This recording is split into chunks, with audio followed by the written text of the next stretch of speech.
Hello and welcome to the show and an episode where we talk about innovation, innovation and innovation. What a dilemma. But why do people struggle to solve this dilemma? And is there anything we can do to help? Tonight, we might just find out. But before we get started, I'm going to advertise myself and see if I can help you with your innovations. As you probably know, I'm out freelancing these days as a B2B product management consultant and coach. I want to help your company, your team, and maybe even you to get better at product management and building great products. So if you want to chat to me about what I can do for you, why not head over to onenightconsulting.com to find out more about my services and book a discovery chat. Go on, you know it makes sense. So, back to innovation, and indeed some of the very fundamental arts of product management, and how it's all changed over the last 40 years. We'll talk about how we can set the stage to be truly innovative, and ask ourselves whether innovation is all just about the coolest new tech, or something else entirely. If you want to find out how you can get your creative juices flowing, stick with us on One Night in Product.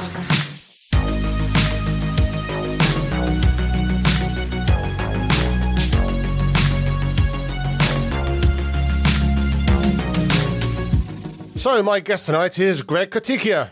Greg's a business leader, entrepreneur, professor and author who says his first product management job was in B2B in 1986, back when the dinosaurs were roaming the earth. Now, I'm obviously far too young to remember that, so I guess I'll just have to trust Greg Flintstone here. Greg used to sell guitars at a music store, but shockingly didn't know how to play the guitar. Luckily, his product management chops are impeccable, as he created the world's first degree in product management and has launched over 100 products. He's here tonight to talk all about innovation and change management. Hi, Greg. How are you tonight? I'm great. Wow, that was a great introduction, Jason. I hope my parents were listening. My father had been proud. My mother would have believed it. So, I'm going for the sort of the Walter Isaacson type thing. Just like this is the thing that starts the book off. Got to get it down. But let's start at the beginning. First things first. You are the CEO of Sopheon, based out there in sunny Pittsburgh. So, what specific problem does Sopheon solve for the world? Well, we help mitigate the risk of going from idea to commercialization. That's the value proposition.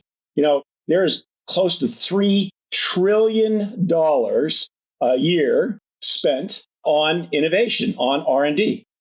And half of that, it's estimated, is wasted. 94% of executives are unhappy with their innovation efforts. So, here we are, all of us great product managers, people loving products, new product development, launching new products, and people are miserable with our work. We got to do better than this. So Sopheon's dedicated to that idea of saying, hey, we can have a scalable, reliable, risk mitigated process that doesn't rely on lightning in a bottle to get things out commercially successful. So that sounds obviously really good, and everyone wants to save $1.5 trillion, right? But what does it mean specifically? Like, what does your platform specifically enable people to do to solve that problem? So we have 4 different product offerings that cover the area of what we call innovation ops. Everybody's into DevOps and product ops, and everyone wants to operationalize it. Well, we're focused on the trend of operationalizing innovation. What does that translate to? Well, everyone loves the idea of starting with an idea, doing discovery, right? Whether you're a product manager or an innovation manager, you got to start with that idea. But as we all know, the idea is never sufficient, whether you're in a startup or a product manager. You got to be able to test it. So we have a product technology that helps not only categorize, capture, test all those ideas. And then, of course, when you end that idea management, you've got to take and match it to your strategy execution and your portfolio of products. And at some point, in the old days, we used to call it a gated process. You've got to make decisions about continued investment in that project or process or product. So we have a platform that helps with that governance and risk mitigation and decision-making there. We have a product dedicated for product managers to know their product health within the scope of that, so they know what their KPIs are. How many product managers haven't been asked, hey, how's the product going? And you kind of go, well, wait a minute, I got to get my Word doc and my Jira backlog and all this other stuff. And all of a sudden you say, oh, okay, now I'll tell you about 2 days later. So we help put all that information together and give an instant answer there. And then, products are managed as projects. And we also have an innovation project tool that helps manage that. So from idea to strategy execution, portfolio management, product management, and project management, that's the suite of technologies that we deliver for innovation. Oh, there you go. I'm sold. But I looked you up on G2 and it listed companies like ClickUp and Asana as some of your competitors. So is that really how you see yourself, like in that sort of workflow and task management space? Or do you kind of see yourself more in the kind of notional space of things like, I don't know, Product Board and Gainsight and stuff like that, which are kind of more operating systems for product teams? Yeah, I would say more the latter than the former, Jason. Particularly with some of our products that are dedicated to product managers, more in the Product Board, AHA, that space. But, there are a number of very large corporations that still today, particularly in the physical product area, that use project management tools for their agile processes. They're using products like PlanView or Planisware or things like that. So they're not using the Asanas and Trellos and other things that, or they're using Monday.com or Smartsheets to automate workflow and deal with those problems. So, it's a variety of things. We really try to focus on that R&D, innovation manager, product manager, and someone that is building a product. That's where we're really, whether it's incremental or disruptive or anything in between. Oh, there you go. But as mentioned in the intro, you have been in the product management game for decades. So hope that's not making you feel too old. If it is, then it's your fault because you said it. But you also, way back when, you created the world's first product management degree for Carnegie Mellon University. Yep. So what's the story behind that? Because, obviously these days there's somewhat mixed ideas about the concept of certifications and I guess degrees are the ultimate form of certification. Like, what was the story behind creating it for Carnegie Mellon? Like, was that something where they called you and said, hey, I've got this great idea and you look like the guy to do it? Or was that something where you went to pitch that to them? Yeah, it's a great question. And it was an honor to be a part of creating and launching that program. And it's turned out to be a very successful program. But, back, as you said, when dinosaurs roamed the earth, when I wanted to be a product manager, you used to say, people used to say, oh, you have to get your MBA. If you don't get your MBA, you couldn't do it. Yeah. That's changed a lot, too. And certainly over the years, there's been great programs like 280 Group and Pragmatic Institute, I think they call it, formerly Pragmatic Marketing. Yeah. Lots of great places to get a certification and even, more and more today. But there was never a degree for product manager. I remember showing up at many a trade conference, I'm sure you have too, Jason, where you show up and someone would say, it's not like you can get a degree in product management, or people would just say, I kind of happened to be in the right place. I was an engineer who was more business oriented and I could do a presentation and things along those lines. So what really happened is at Carnegie Mellon, the computer science school leader, who was a former Googler, and the business school recognized that there was a need for product management, and particularly from their Google experience where they didn't have enough product managers. And the dean of the computer science school used to say, when I was at Google and we hired a product manager, we used to celebrate because they were so hard to find. And, so they thought of this idea and they were looking for somebody to actually take it, create it, launch it, define it. And it turned out to be a wonderful part of my career. I never thought I'd be in academia, let alone running a master's degree program. But I like to tell people for that portion of my career, I got to be the product manager of the product management degree. It was just a blast. It was an absolute blast. So when did that come out then? And I guess also by extension, is it still out there now? Are people still kind of taking advantage of your work? They are, and it's doing quite well. I'm very proud to say that CMU, Carnegie Mellon University, has done a great job with it. And it started about 5 years ago. So maybe 6 years ago now, right? Time goes fast, because I've been with Sopheon for about almost 3 years now. And I did that for a little over 3 years. And they get about 50, 60 students a year. It's a 1-year degree program.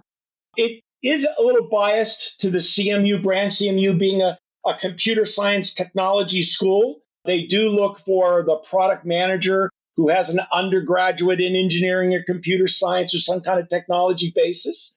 I don't necessarily agree with that myself. That I've worked with plenty of great product managers who have psychology degrees and history degrees or no degree at all. Yep. And they're very successful, and there's no issue with that. but that's their brand, and that's how they educate product managers in that model. And so what's really nice too is I've followed that space, and now there are a number of universities. There's one in Dublin, one in University of Maryland, et cetera. Cornell, NYU are now bringing out either emphasis on product management or dedicated product management degrees. So it's really nice to see the growth in that. And I agree with you, by the way, your comment. Look, you don't need a degree to be a product manager. Yep.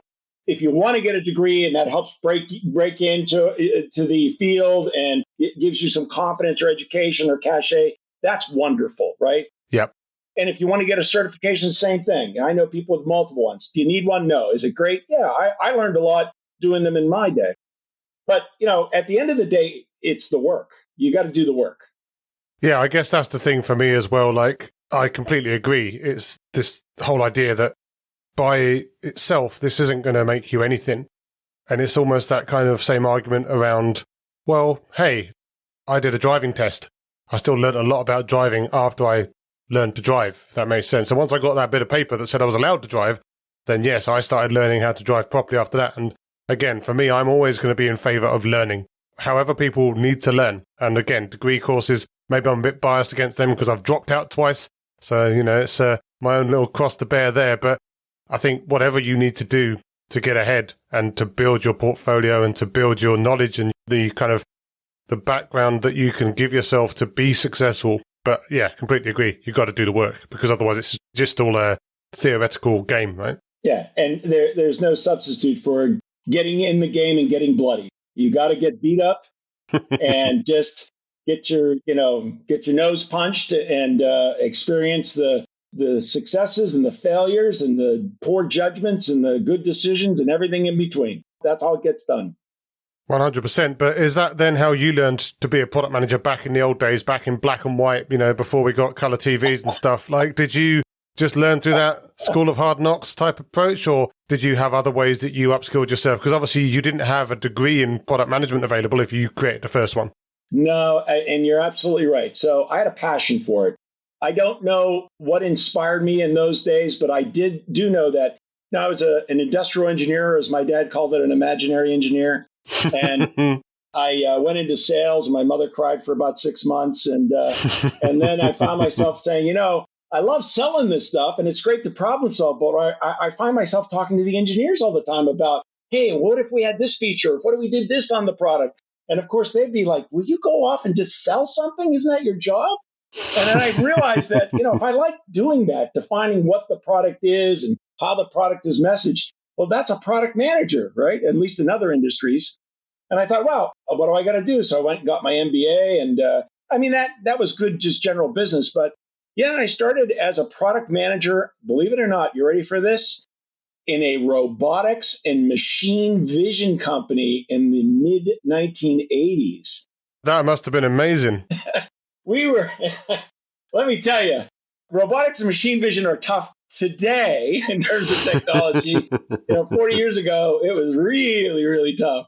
And, I went from there to a mainframe system software company where my first product allowed mainframes to share disk drives. So you could have one mainframe share a disk drive with another mainframe. That was what the software allowed you to do. So as a product manager, you really, the job though is very different, but in some ways it hasn't changed at all. It's still, I always go back to at the very highest level, a product manager defines the what, right? They are defining the what. Now you can say different levels of that. Or is the what the Jira backlog, or is it the business strategy that owns P&L, right? Okay, there's all different stratifications, but you own the what, and so even in those days, I owned the what, and I made so many mistakes. It was wonderful. I screwed up more products. It was great. It was great fun. Well, again, you've got to make the mistakes to learn how to be successful and not make them next time, right? So I guess if we just keep making mistakes, then the eventual products, you've done 100 or so maybe you've already made all those mistakes, but it's just this whole kind of School of Hard Knocks thing again, like you've got to fail to learn. But I guess what's interesting is, and I don't know if you've worked for any companies like this, but there's a bunch of people out there that kind of work for companies where kind of one failure and they're done, right? Like, that's it, they're out. There's no kind of acceptance of the fact that organizations need to be learning organizations and all of the stuff that gets kind of trotted out from agile fundamentalists and stuff about, testing and learning, and like all of which I agree with, by the way, but it's kind of a hard sell when you talk to maybe some traditional thinkers, and I think we'll be coming on to maybe some traditional thinkers in a minute as well, but like this idea that if you don't like hit a home run every single time, then you suck. And, that's unfortunate. I'm generally assuming that those companies don't really do too well in the end because they never have the chance to really make themselves properly better. There is that problem, which I agree with you, is out there. I also find, though, that there's the other side of that problem, which is, in some ways, I was victimized early in my career by this too, which is you have a success and then you think Yep. And that happens. I see that in startup founders where they did well and they're one and done, and they want to tell everybody if you just put tab A into slot B just like I did, then it's going to turn out the same way and you'll make a lot. And there's product managers like that, which is, I had this one model, this one product that was wildly successful. Yeah. And if you just do what I did, then, everything will turn out glorious for you. And it's so naive. And I had a wonderfully successful product early in my career that was a part of a very successful startup. And, at a very young age, I thought I knew. And then I went into the wilderness like a lot of people did for a number of years. And you get humbled. And that's really where the learning begins. Yeah, I think it's interesting, actually. I've spoken to people before that kind of refer to it as this kind of Moses moment where like the founder goes to the top of the mountain to get some funding and they've managed to, done all the work. They've persuaded someone to give them a bunch of money for their idea, and they come back down and they think that they're untouchable now because they've got, they've done it and they've made it and they've got the money and they've been successful. And like, it's almost impossible to argue with them after that because they're just so consumed with their own greatness, which I think is an interesting one. And also you can kind of get this as well. I've seen this before with kind of the halo effect where someone maybe starts a business as a subject matter expert from a non-tech industry. Like maybe they worked on the service side or something like that before. They've seen a problem. They thought, hey, I'll start a SaaS firm up because that's what all the cool kids are doing these days. They're so successful at the other thing that they kind of come into this and they kind of bring that success with them in the sense that they feel that they know everything. Yes. Rather than that maybe they should, for example, speak to some product managers about some of this stuff because maybe they don't know everything and they could probably learn and they know loads of other stuff too. But like, there's no guarantee that being an expert in area X means that you're an expert in area Y. But I think a lot of people leave that behind and it's really interesting to watch it unfold. That's why it's difficult, I think, in early stage, where the product is the company in that first phase where the CEO, the founder, whatever they are, whatever role they play, it's difficult for them to hire or have a product manager because the product manager ends up just being a gopher for them or the product manager end up being frustrated because in essence, the CEO is, or the CTO, whatever role they play, is that role as product manager. Yep. And I see it in most cases, particularly software companies, because most start as a single product, the product is the company, is not until they graduate to 2, 3, 4 products does that idea of making sure you have strong product management come to play, because now there's that separation between what is the company and how it needs to be managed and what are the products and where are they in their life cycle and the decisions that need to be made for them. So it's a difficult graduation and separation that happens. Yeah, if it ever happens. But let's start talking about... Yes, if it ever, that's true too. If it ever happens. But let's talk about some of that change then that these companies go through as well then, because that's really what we're talking about there, the kind of the evolution of companies going from that early stage through to being more of a scale up or whatever. And that obviously then with it does bring its own challenges. We kind of talked about some of that. And part of that challenge is change and keeping on top of things. And you recently wrote a Forbes article about the need to embrace change. But I guess I could ask or point out that there's kind of change and then there's change, right? Like if we just go around telling some of these people to embrace change, isn't that just like an invitation for them to succumb to some of their basic instincts and just forget to make a strategy and just keep bouncing between ideas like pinballs because that's what change means to them? Like there needs to be some kind of stability too, right? Absolutely. it's just like basic risk in a startup. The startup founders don't just take risks ad hoc. They don't just say, they think through what was their goal? How are they going to get from A to B, B to C, whatever? And then they think about the risks associated in the decisions. And they think about, well, what are the alternatives then? What will happen in terms of plan A? What's plan B? Plan B, what then what's plan C? As we're trying to work our way. So they take educated risks, educated tasks based on mitigating the risks in each step, right? And that's really important as a product manager. Yep. It's important as an innovator. It's important as a startup entrepreneur. It's important as a business leader, all those, right? We don't want to do change for change's sake, right? We have to know why we're making the change. And there is risk with change. I mean, the reason we resist change is not only is it habit and familiarity, but typically it works. Whatever we're doing now works. The hardest organization to get to change is the successful organization. Everyone uses the examples of whether it's Kodak film or Blockbuster video rentals. I mean, these are all kind of classic examples of not wanting to change. Well, the reason they wouldn't change is because they were making money.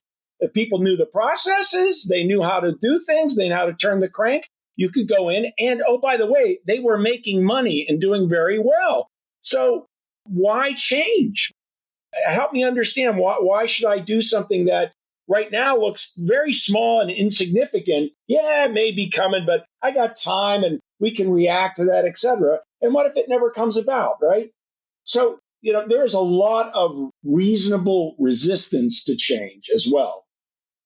Yeah, I guess that's interesting with regards to Blockbuster and Kodak as well, as you say, kind of classic examples of this innovator's dilemma, which of course is the book itself, talking all about tractor firms and stuff like that, because it's a bit of an older book.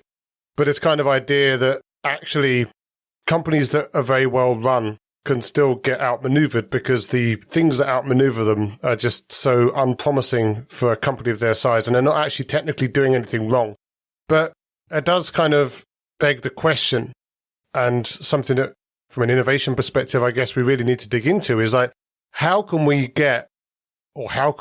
if we work for one of those companies or a company that is maybe bigger, more established, more stable, more vulnerable to these kind of speedboats, are there any ways that we can actually identify which of those speedboats actually pose the biggest threat to us? Or is it just kind of guesswork and luck and hope?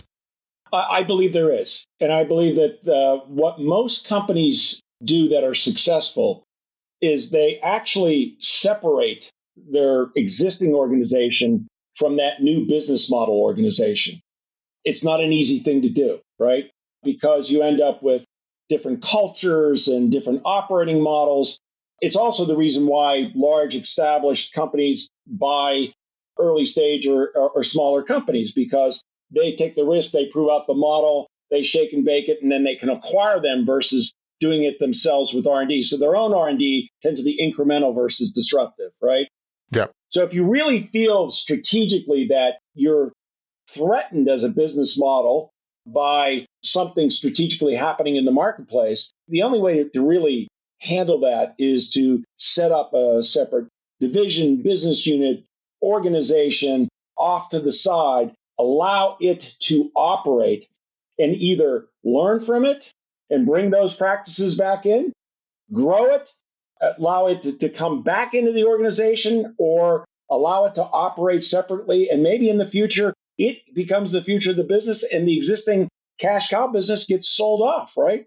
So there are multiple models of that. But in most cases, it is incredibly difficult within the existing cultural business model and structure and technology to do it within that successful model. All the forces are against it. Yeah, and it's hard enough even if you are successful and able to do that and pivot and do all of the learning that we talked about earlier. I guess so. I have seen examples of companies in the past where, for example, like you say, they've got acquired, but maybe they got acquired for technology or market share or whatever it is that they got acquired for. And the company then tried to kind of subsume them into the greater whole for some reason. And from what you just said, I'm assuming that you're going to say that that is, from an innovation standpoint at least, quite a bad idea.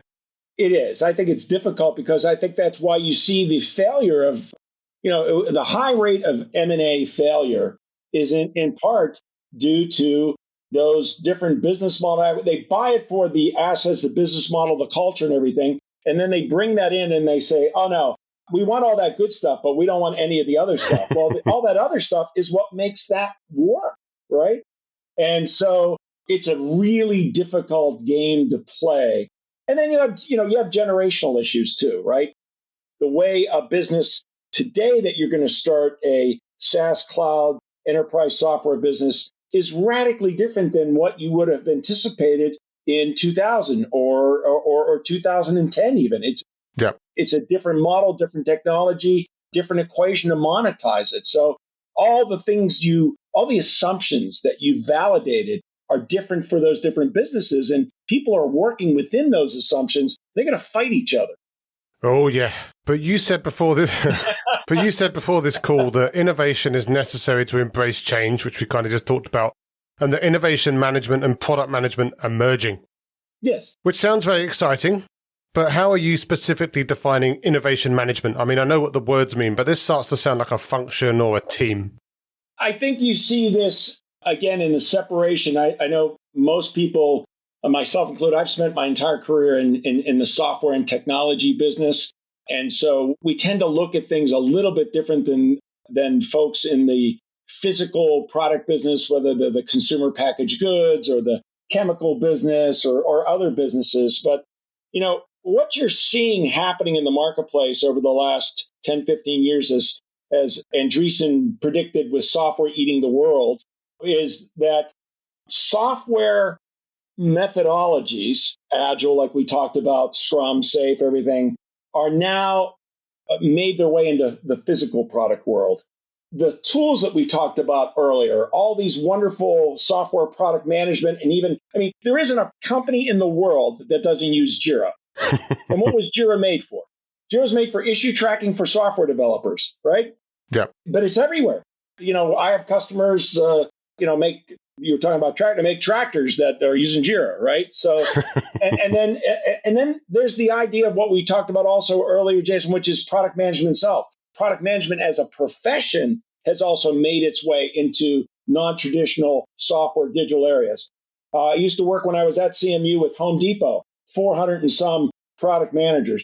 Company that we have as a customer here at Sopheon, Arçelik, which is a major Turkish white goods manufacturer, 105 product managers, right? So you're seeing this merging of software and physical products. And in those older businesses, in those R&D innovation businesses, they didn't have these types of functions, right? They had a traditional R&D function, right, which was in charge of what's our next generation of cookies, what's our next generation of the chemical or the coating we're building, right? So now you're seeing that put together, and what's happening is those traditional innovation R&D people are being impacted by all this software technology process roles like product management, and that collapse is happening on a broader palette than just our world of software development or software vendors. So that's that collapse that we're witnessing in the marketplace today. So it's become that product management is eating the world from the sounds of it, which, obviously I'm fully in favor of because, it means that more people can listen to this podcast. But it is an interesting one, though, because obviously product management back in the day and probably back when you started as well was very much more kind of seen as like a marketing function, right? Like they're the people that look after, as you say, like the physical products, like the different cans of beans and stuff that they wanted to put out into the market and stuff. And it's only then with the software that it's then become much more like what it is today, which is just fascinating to then kind of see that go full circle and then the kind of the software people taking that stuff back into these more traditional industries. But no matter how traditional you are or aren't, like it's not like you can just walk up to someone in a team or a company that's potentially struggling with innovation and just sort of like point at them and say like, innovate. How can you, aside from making a little startup, which obviously is one thing, but like, are there ways or frameworks that you can use to develop more of an innovation culture within maybe a more established company? Like not as much as we would have done with starting up an entirely new spin out, but like at least to get something along or something moving within a bigger company that's maybe struggling with innovation. Absolutely. And, there are technologies, but then there's just old fashioned ways of doing things. You said it yourself earlier when you talked about domain experts, Jason. At the end of the day, innovation is about problem solving. Right. It really is discovering a problem that matters, right? And is there a problem associated somewhere that is, whether it's a latent pain or a specific vocalized one that says, here's the issue, right?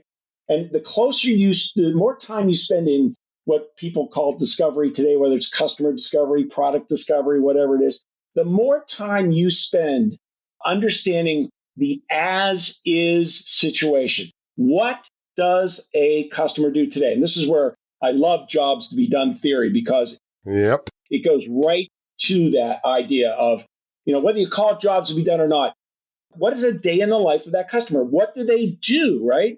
And so when you're trying to say, well, what's that next thing that we can bring out as an innovative part of our product? It starts with understanding what your customer does with your existing product today. What are the areas of friction? What are the barriers for them getting more productivity, more benefit, getting their job done better? I mean, particularly as a software developer, we've all been in that situation where, we ask a customer for, well, what would you like to see in the product? And they go, I'd like to put that blue dot in the upper right-hand corner. And you go, oh, yeah. And then you go back and say, oh, yeah, we need the blue dot in the right corner. But, you got to product management 101. What are you trying to accomplish? What is the problem that is there? Why is that a problem for you? What would be the benefit if we were to move that blue dot in the right-hand corner? What if we solved it this way? Does that also solve it? That's the basis, right? Yeah. And certainly there's great generations of new tools out there, scouting tools, trending tools that, do all the analytics and bring more data into that. There's all the AI tools that everyone's hair's on fire about, right? And, it's going to get better at amassing the information more efficiently. But at the end of the day, it starts with, what is that problem? What is the pain? And is that, and how do we solve that pain to provide a benefit to the customer? So obviously, as a product person myself, I agree with everything you just said there. But I guess some people, when they talk about innovation, I mean, what you've just said there is all about effectively innovating on novel solutions to problems and try to work out the most important problems to solve and the ways that you can improve your product that way. But a lot of people will sit there thinking that innovation really means technological innovation. So as you just called out, like putting AI in there, or a couple of years ago, adding a blockchain, or whatever it is that you need to do to kind of technologically differentiate. And of course, technology differentiation is important, but it sounds like you're not really talking about that when you're talking about innovation. You're really talking about finding new ways to solve problems that maybe you aren't solving yet, or new, maybe potentially ways to maybe reposition or kind of target a different segment or something like that. So is that the kind of innovation you're talking about? Do you feel that that's more important than the idea of, for example, we've got to put some cool new tech in?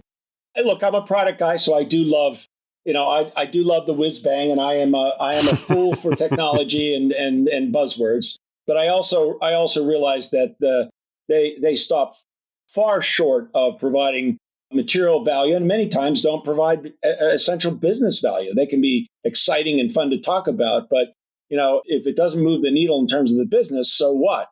Yeah. I do think what is exciting about innovation today that was not recognized years ago is, and I agree with you, we put innovation strictly in a product bucket and a technology orientation.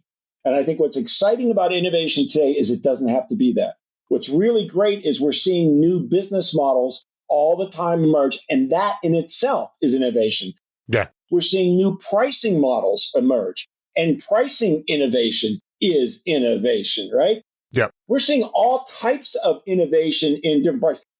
We have a number of our customers where they are all about sustainability, and their innovation is sustainability, right? They are equating those two terms. And so sustainability for them is innovation, right? So it doesn't have to be bounded by product and technology to be innovation. However, the process that we've all learned in this problem solution, whether it's incremental or disruptive, It's the same job to be done. It's the same process. Those roles exist, whether we call them product managers or category brand managers or whatever it is. Somebody has to do that job, right? Those decisions still need to be made. Risks still have to be laid out and mitigated. And it's the same thing. It may change from industry to industry a little bit in terms of nomenclature. It's the same stuff. But I do think that this broader thinking around innovation, it should be, for me, it's exciting. You can take the same product, and say, I can create a whole new market to a different segment with different pricing, with a different business model, and I'm not changing my product at all. It's great. Yeah, that sounds a lot like some of the stuff that April Dunford talks about in her positioning work as well, around this idea that, like a database can be this or it can be that, depending on who you pitch it at. And of course, that can also then start to inform your development directions as well, maybe some of the features that you might put in there. But again, I completely agree. This idea that the only way to innovate is just popping cool new shiny stuff on. I mean, sure, I'll put cool new stuff on if I feel the need, but you shouldn't start with the cool stuff, right? There's got to be a more holistic view of it. So completely agree with that. But there is an old cliched saying, and you kind of touched on this a little bit yourself before, that if you don't disrupt yourself, you're going to be disrupted. And this talks to some of the things that we mentioned around Blockbuster and Kodak and their high-profile failures in the face of disruption. And the fact that in Kodak's example, they already had digital cameras in a warehouse somewhere like Indiana Jones at the back of the store or something like that. And they could have got them out whenever they wanted. I mean, I'm sure that's an oversimplification, but that's the kind of cliche that people trot out. They had the cameras and they didn't bring them out in time and because they wanted to preserve what they had. And, with the inevitable and well-known results. But you've worked at a bunch of different companies. I think you said over a dozen startups. You've launched 100+ products. Do you have any personal examples of a time that maybe you didn't innovate, where you sat on your hands and maybe got outmaneuvered in the market or by your competitors? Did I get outmaneuvered? I can think of things that have not. Yes, absolutely. I think it happens to everybody. Well, I'll go back to my very first product management job we talked about, the robotics company. Even in those days, there was the first generation of robots was by a company called Unimate or Unimation. I'm testing my memory here, Jason. But anyways, Unimate was bought by a company called Westinghouse Electric in the day. It was a startup, I think, in New England, and they were pneumatic-based, air-based robots, right? So that was for safety. And you think about that like with your dentist, you don't want electricity going in your mouth.